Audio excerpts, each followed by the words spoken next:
Je suis directeur du festival, donc je m'occupe évidemment de toute l'organisation et puis de la programmation, c'est-à-dire qu'avec Emmanuel Burdeau, donc, qui est programmateur du festival, on échange, on voit les films, il me fait part de ses suggestions, on en discute. Je ne vais pas vous parler d'un film, mais comme l'année dernière, moi, ce que j'aime beaucoup, c'est les rencontres entre certains cinéastes qui se font de façon assez spontanée. Et voilà, moi, c'est cette dimension que j'aime beaucoup, en fait, c'est tout ce qui se construit sans nous. Ouais. Je suis passé voir James L. Brooks qui dînait au Clémenceau l'autre soir. On lui avait réservé un petit salon où il dînait là avec son épouse et puis quelques invités. Et j'ai découvert en arrivant que James L. Brooks, qui est venu dans son jet privé, avait emmené dans ses valises, c'est un grand amateur de vin, des bouteilles de vin de sa cave personnelle. Et sur la table, il y avait des châteaux, des Bordeaux, mais incroyables, de 1978, 1982, enfin des bouteilles introuvables et inespérées. Et du coup, je suis resté plus longtemps que prévu. Moi, je crois que les gens se sont beaucoup amusés. J'ai entendu dire, comme tous les ans, que certains avaient terminé un peu à genoux au Papis. Et j'ai des noms que je ne vais pas donner là, même de gens qu'on a aperçus rentrer dans leurs hôtels très tôt le matin, dans la brume lyonnaise. Donc voilà, je crois que c'était bien ça, enfin il me semble.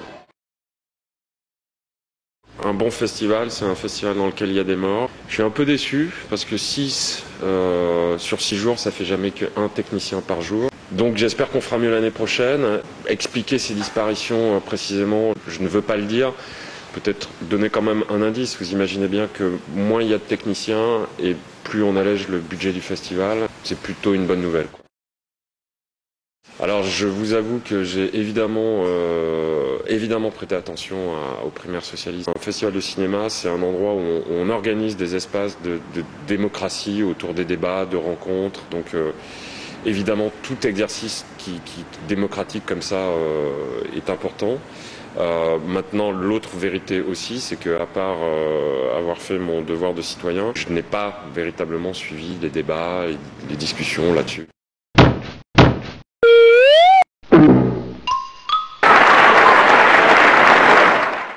Walter Murch, James L. Brooks, Bertrand Bonello, Shinji Aoyama. Oh là là, ça démarre bien. Jean-Pierre Rem, Jazz en queue, bien sûr. Tous les cinéastes de la compétition. Alors j'étais à l'instant avec Béatrice Paulet, Bernadette Lafont, Andreas Labarthe, Jean Narboni, Jean-Louis Comolli, Fanny Cotenson. J'ai gagné là.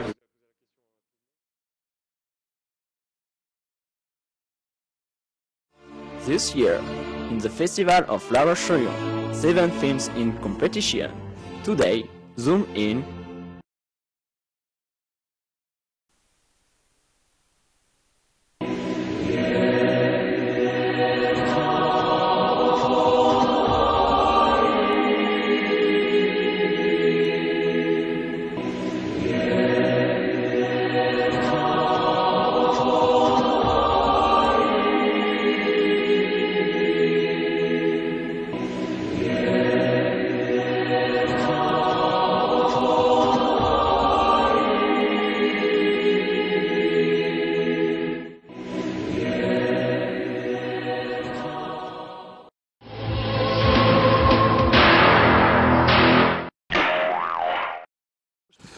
Ah non mais je te jure, vivement que ça se termine le festival, je n'en peux plus. Bonjour à tous, heureux de vous retrouver. C'est le dernier jour du festival. 6 jours intenses, 6 jours de rencontres, de travail. Michel Pardon, excusez-moi. On tourne. Je disais, de travail, de dynamisme. Le FIF c'est aussi quoi? C'est des millions de spectateurs, des milliards peut-être, même selon Yannick Rex, le délégué général du festival. Une centaine selon la police. C'est aussi 150 séances, 6 salles de projection, une bouteille de lait, 3 tomates. Putain Michel, ta liste de courses! Ce festival aura aussi été marqué par la mort de 6 techniciens dans l'exercice de leurs fonctions. Ils ont été assassinés. Ils en sont morts. Je vais vous demander 1 minute de silence à leur mémoire.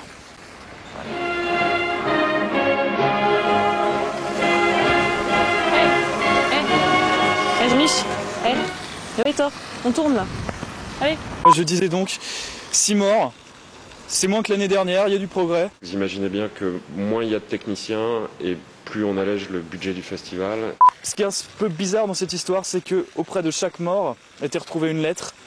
Il y a eu un C, un I, un N, un E, un M, un A, 6 lettres, C-I-N-E-M-A. Qu'est-ce que ça veut dire? Bon.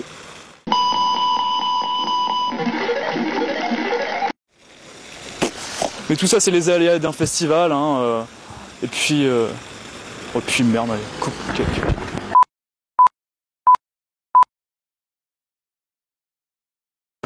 Le gallinacé cendré a pour particularité de se promener avec véhémence.